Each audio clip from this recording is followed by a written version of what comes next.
तिवारी भी आपका काम है, जितने स्टूडेंट जो हैं अच्छा जाने दो, बाद में करेंगे। तो हम लोग यहाँ पे बात कर रहे थे लास्ट जो है एसी सर्किट के बारे में बात किया, जहाँ पे साइनोसॉइडल वेव के बारे में बात किया। उसमें जो है हम लोग AC circuit containing pure resistance, pure inductance, pure capacitance, तीन केस ये हम लोग ने बात किया।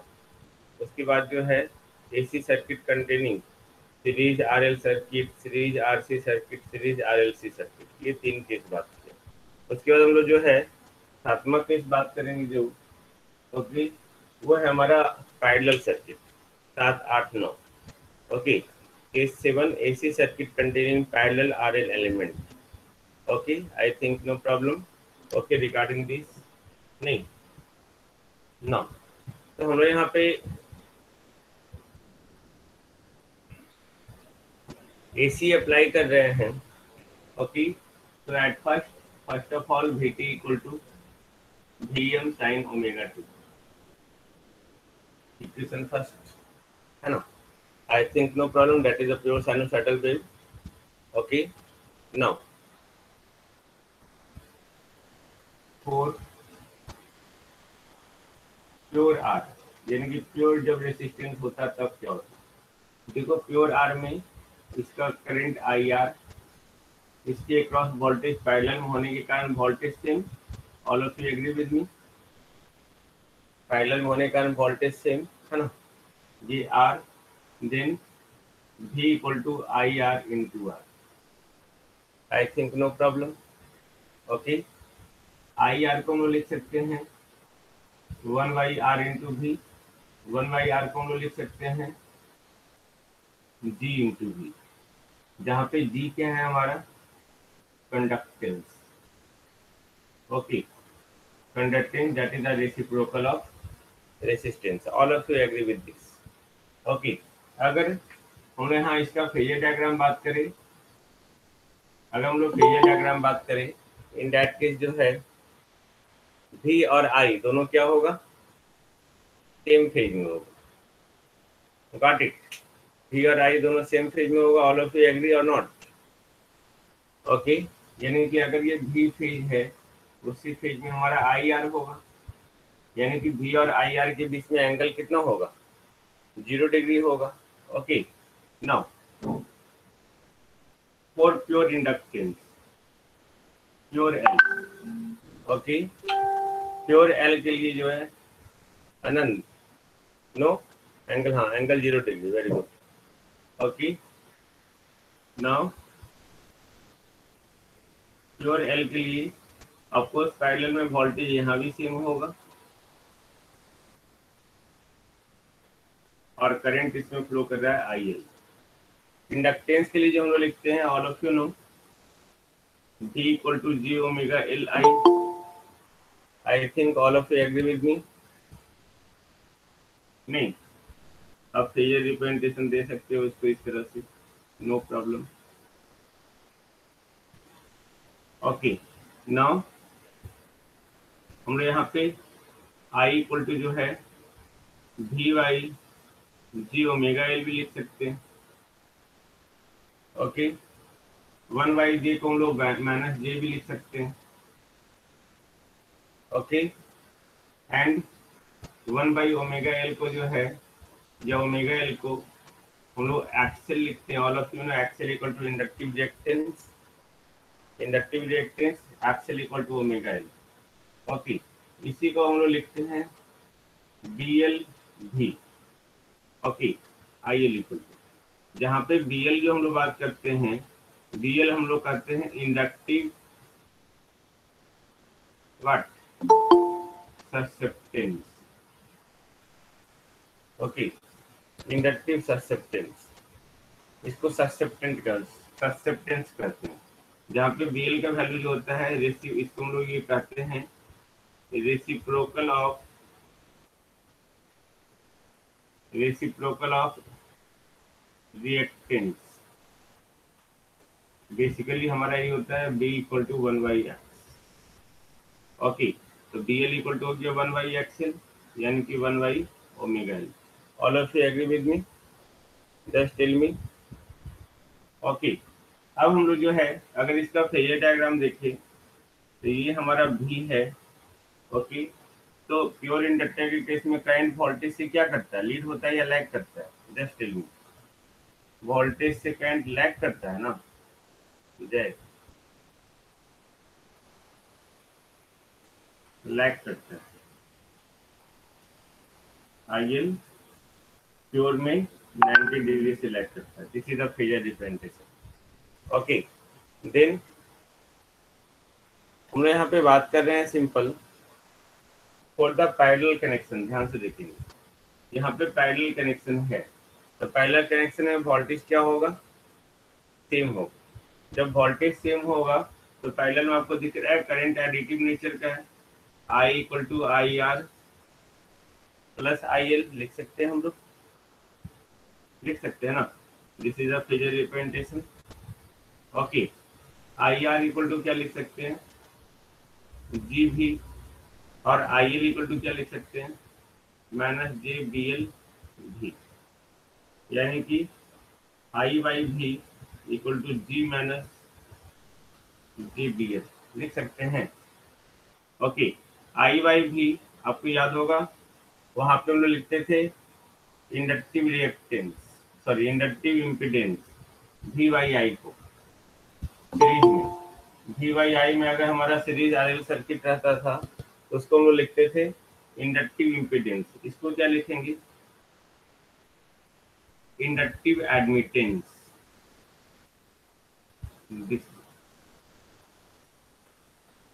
ओके, ये हमारा क्या हो गया, इंडक्टिव, एल फॉर इंडक्टिव और Y for admittance. Okay, I think no problem. नहीं ना, जस्ट टेल मी। नो, और हम लोग फेजर रिप्रेजेंटेशन का बात करें,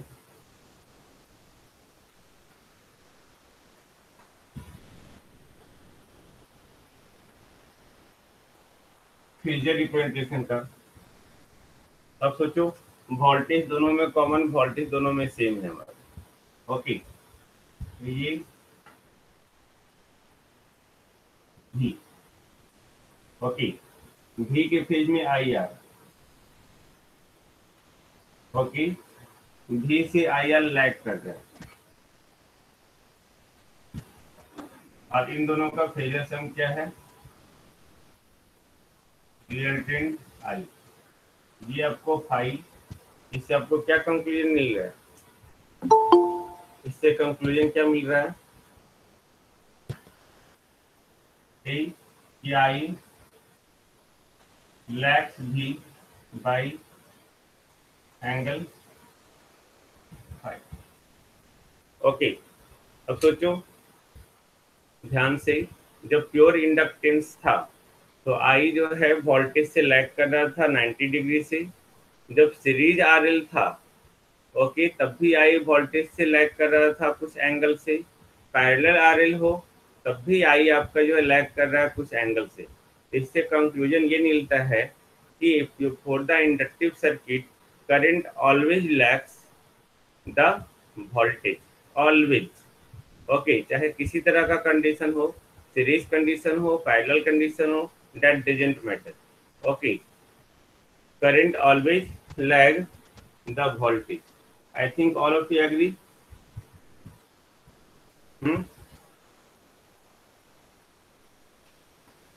ओके, नो, अब देखो,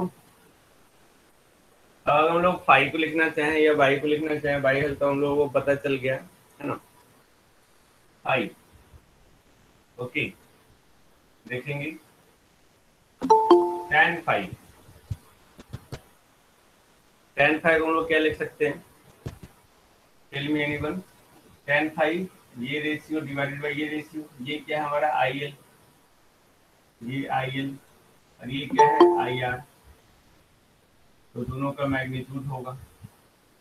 अब देखो आई एल का मैग्नीट्यूड क्या होगा, बी एल इंटू भी, एग्री, आई एल का मैग्नीट्यूड बी एल इंटू भी, और आई आर का मैग्नीट्यूड जी इंटू भी cancel, then tan five equal to B L by G. अगर आप इसको ब्रेक करके लिखना भी चाहें तो B L equal to one by omega L और G equal to one by R, इसको लिख सकते हैं आर बाई ओमेगा एल। तो फाइव जो एंगल होगा आपका tan inverse R by omega L. आप सीरीज में जाके गौर फरमाएंगे तो सीरीज में आपका सेम चीज है, बट वहां पे ओमेगा एल बाई आर है। Okay, then I think no problem regarding the AC circuit containing series parallel RL circuit। कोई प्रॉब्लम नहीं ना?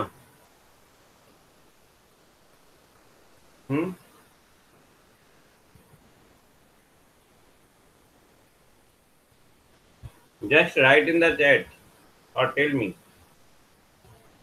after unmuting. No. Okay, thank you.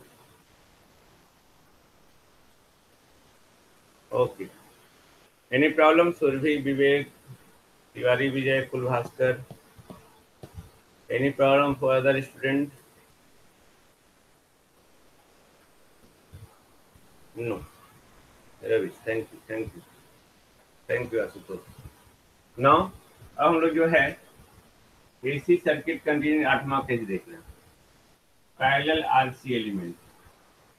यहाँ पे हम लोग क्या किए, RC this BT equal to VM sin omega t रह गया यही। For pure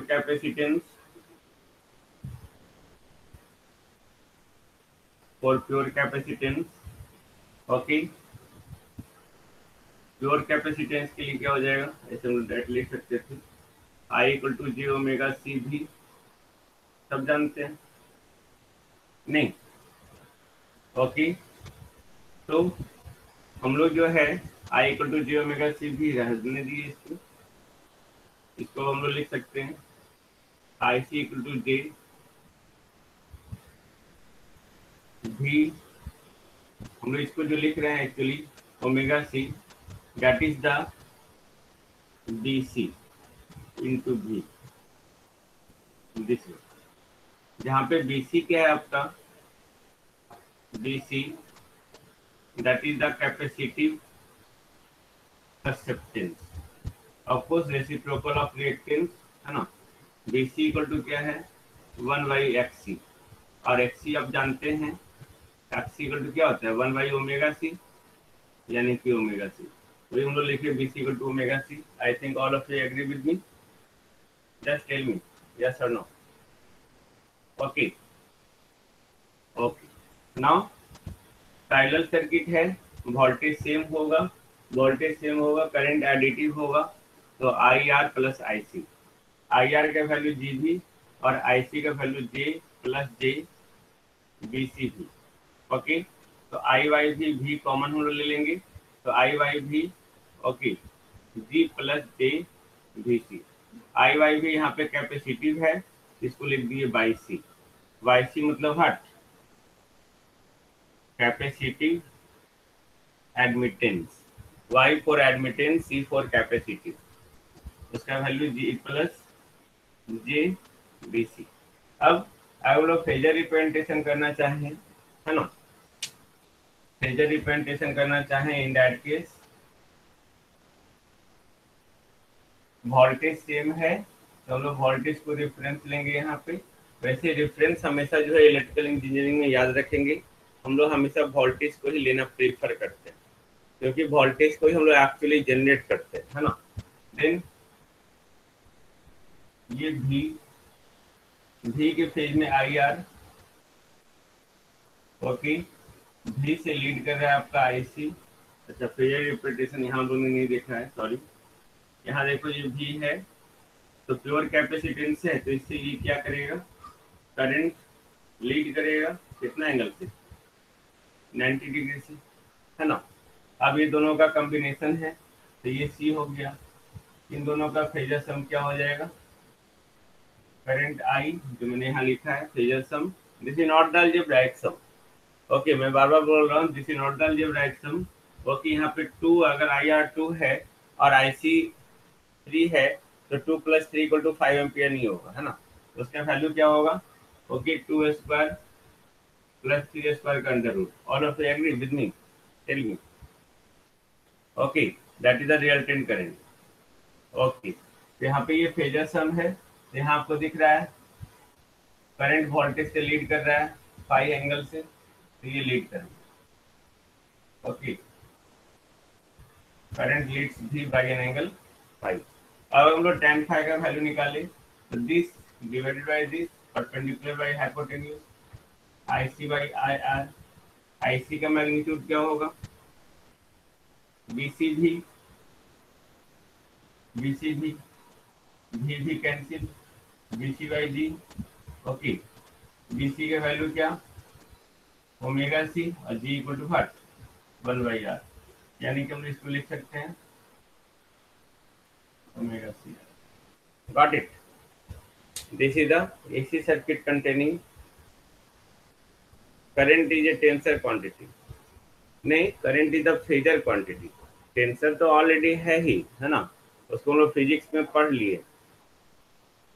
no current end voltage, जैसे वोल्टेज हमारा स्केलर है, बट फिर भी देखो यहाँ पे डायरेक्शन दे रहे हैं, फेजर रिप्रेजेंटेशन दे रहे हैं, फेजर सम दे रहे हैं, then there is the difference between vector and phasor. Okay, तो यहाँ पे वोल्टेज भी हमारा फेजर क्वांटिटी ही है।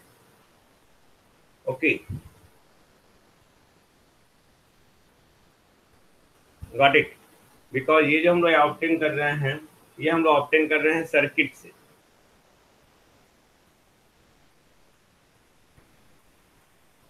ओके, यानी कि वेक्टर और फेजर में डिफरेंस है। Vector have the fix direction, उसका रिलेशन किसी से नहीं, किसी और से हम लोग उसको रेफरेंस लेके फाइंड आउट नहीं कर रहे हैं। बट हम लोग फेजर को जो है किसी और के साथ रेफरेंस लेके हम लोग उसको फाइंड आउट करते हैं। Okay, then vector is the fixed value, sorry, vector have the fixed direction। okay, but phasor have the direction with respect to reference। कि आप रेफरेंस क्या लेते हैं? Phasor quantity have the relationship, have the circuit equation according to their circuit, वहां पे एक circuit होना चाहिए।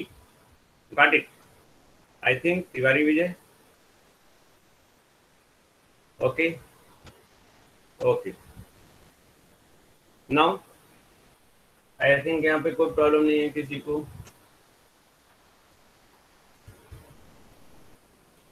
AC circuit containing pure parallel RLC element।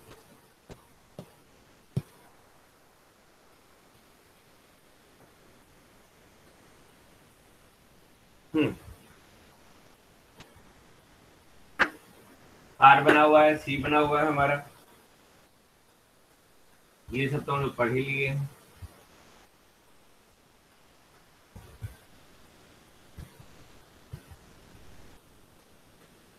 Pure inductance भी पढ़ लिए,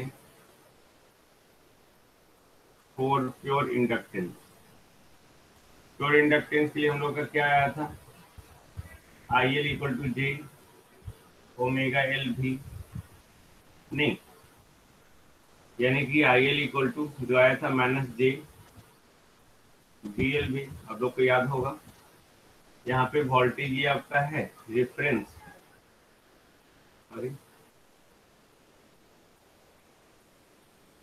और करंट आपका क्या होगा?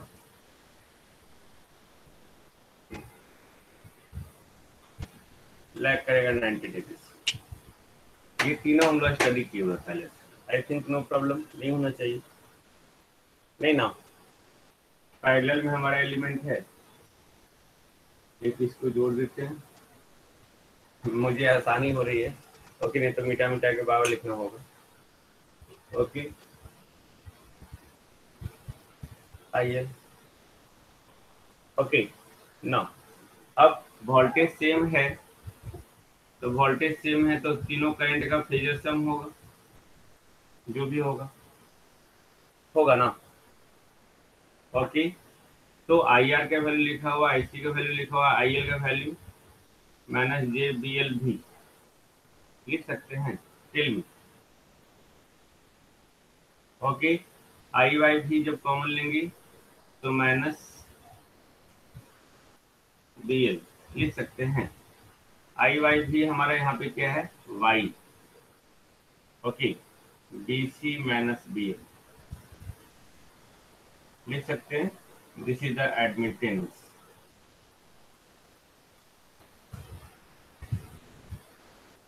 ओके, इस वाई को जो है हम लोग जी प्लस जे भी लिख सकते हैं, जहाँ पे बी जो है ये नेट ससेप्टेंस है। नेट ससेप्टेंस, जिसका वैल्यू क्या हो रहा है, B C minus B. I think no problem.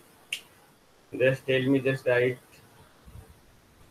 नहीं है ना। नाउ अगर हम लोग फेजर रिप्रेजेंटेशन देखना चाहें, ओके,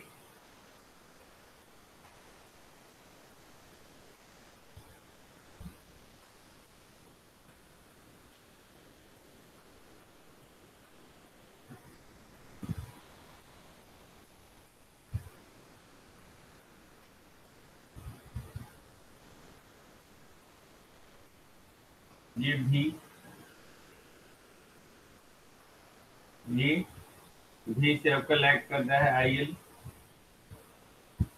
भी से लीड कर रहा है आई सी, और ये आई आर। ठीक है ना फेजर रिप्रेजेंटेशन। Got it. इन तीनों का फेजर सम जो होगा that is the net current I. All of you agree with me? नहीं? इसी के कॉरेस्पॉन्डिंग हम यहाँ पे लिख सकते हैं आर। ओके, आई एल के लिए हम लोग लिख सकते हैं बी एल, और ये बी सी। इन तीनों का फेजर सम जो होगा दैट इज एडमिटेंस। ओके, जहाँ पे जो है ये ऑलवेज, इस पर हम लोग लिखते हैं B C minus B L. Then देखो ये वाई। ओके, देखो वाई इक्वल टू, ये हॉरिजॉन्टल एक्सिस है तो आर, वर्टिकल में प्लस जे अगर ऊपर डायरेक्शन है तो, और नीचे डायरेक्शन है तो minus j. All of you agree? नहीं, हम बता भी चुके ये चीज को, j B C minus B L. इसी तरह यहाँ भी लिख सकते हैं इसको, आई सी माइनस आई एल, ये आई।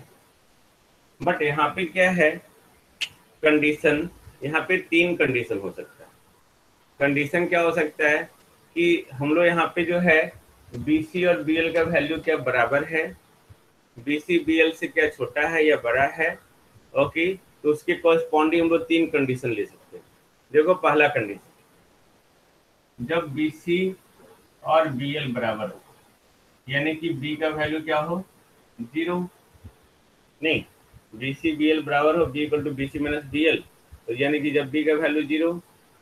ओके, अब सोचो उस कंडीशन में ये आर, ये बी सी, ये बी एल, ये दोनों आपस में बराबर, तो बराबर है तो ये दोनों अपोजिट फेज में है। जब अपोजिट फेज में इसका वैल्यू जीरो, यानी कि ये y इक्वल टू क्या होगा, R. Okay, y equal to R, यानी कि ये क्या बता रहा है। ओके, अगर हम इसको केस में देखें, इस केस में ये भी, ये अगर बी सी और बी एल बराबर होगा, है ना, तो बी सी इंटू भी अगर हम लोग मैग्नीट्यूड लें, और I L equal to B L into V, तो भी तो बराबर है, बी सी बी एल बराबर है, तो ये दोनों भी बराबर हो गया, होगा। एल में होगा, ये दोनों बराबर, इसी के फेज में आई आर, और यहाँ पे आई आर इक्वल टू क्या हो जाएगा, आई। तो कंक्लूजन क्या आ रहा है फाइनली, कि भी और आई दोनों क्या होगा, सेम फेज में होगा। Okay, and this is the condition of resonance.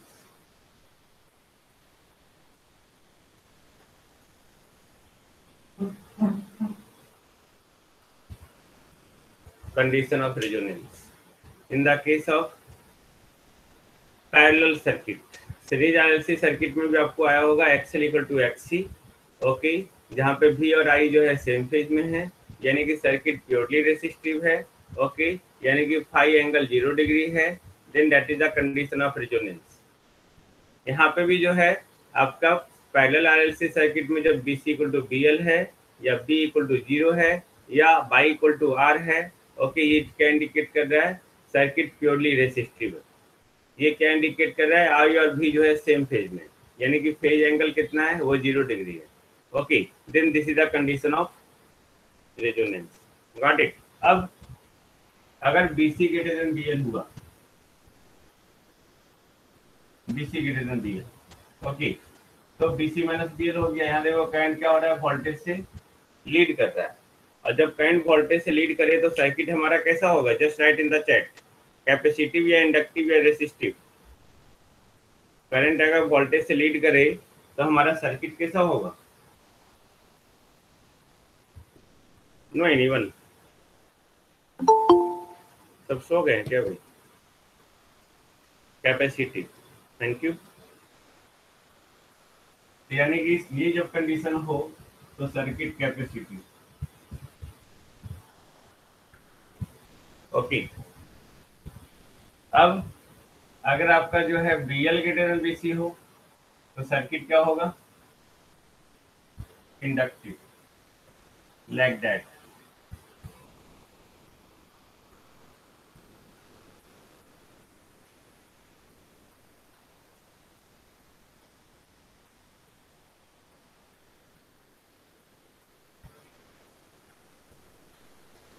ये देखो करंट लैग कर रहा है हाई एंगल से, ओके, उसी के कॉरस्पॉन्डिंग हम यहाँ भी बना सकते हैं।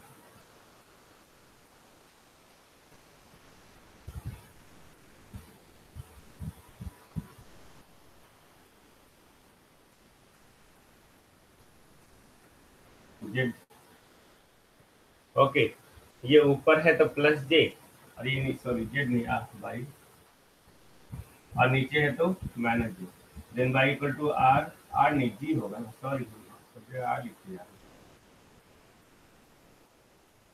बोलना चाहिए ना भाई। आप लोगों को समझ में आ रहा है ना, आपने नहीं ध्यान दिया वहां पे आर की जगह पे जी होगा।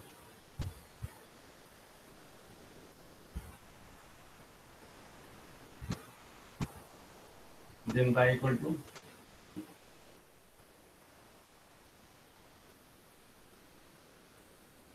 जी, और ये नीचे है तो माइनस जी, ओके, BL माइनस BC। ये देखो दोनों आपका सेम ही है ना, यहाँ पे हम लोग माइनस कॉमन ले लेंगे